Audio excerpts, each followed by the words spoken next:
भारतवर्ष में एक प्रतापी और दानी राजा राज्य करता था। वह नित्य गरीबों और ब्राह्मणों की सहायता करता था।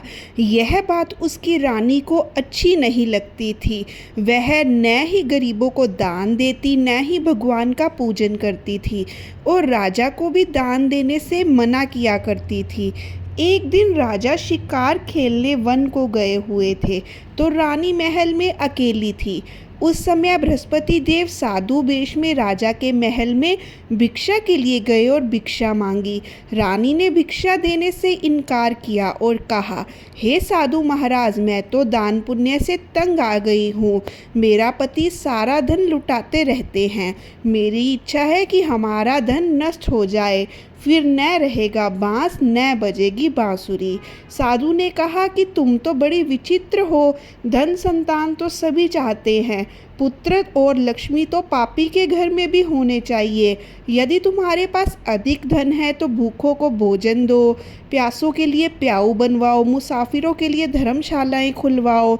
जो निर्धन अपनी कुंवारी कन्याओं का विवाह नहीं कर सकते, उनका विवाह करा दो।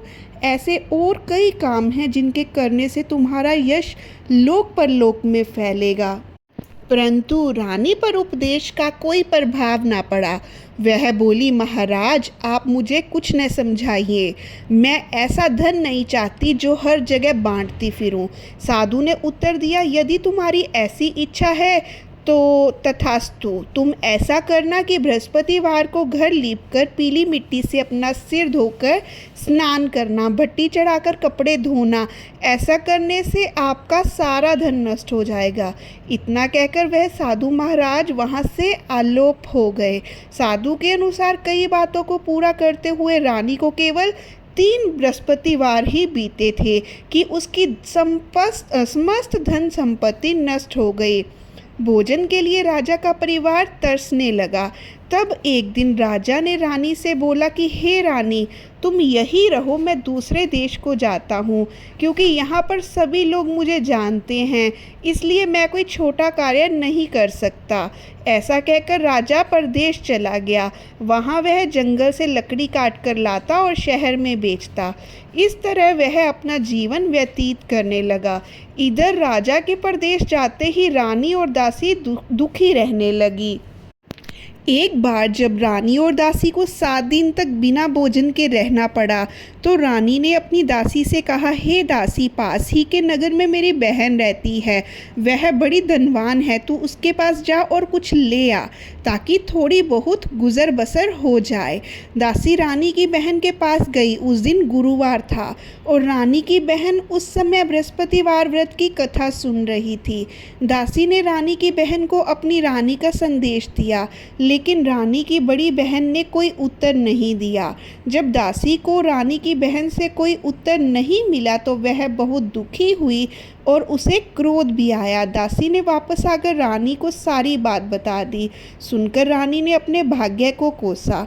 उधर रानी की बहन ने सोचा कि मेरी बहन की दासी आई थी, परंतु मैं उससे कुछ नहीं बोली, इससे वह बहुत दुखी हुई होगी।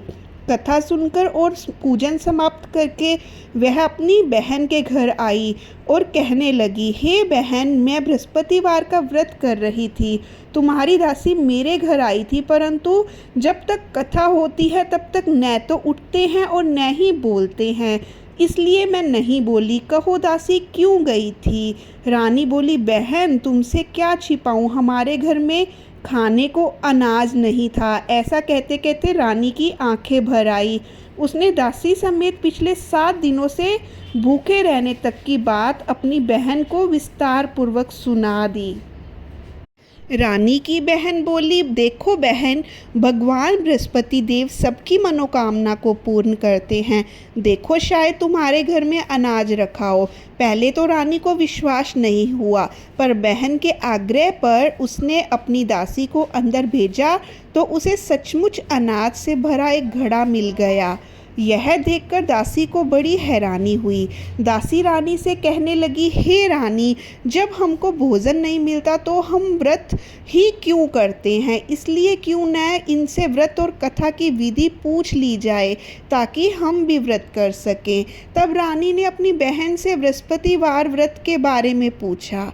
उसकी बहन ने बताया, बृहस्पतिवार के व्रत में चने की दाल और मुनक्का से भगवान विष्णु का केले की जड़ से पूजन करें तथा दीपक जलाएं।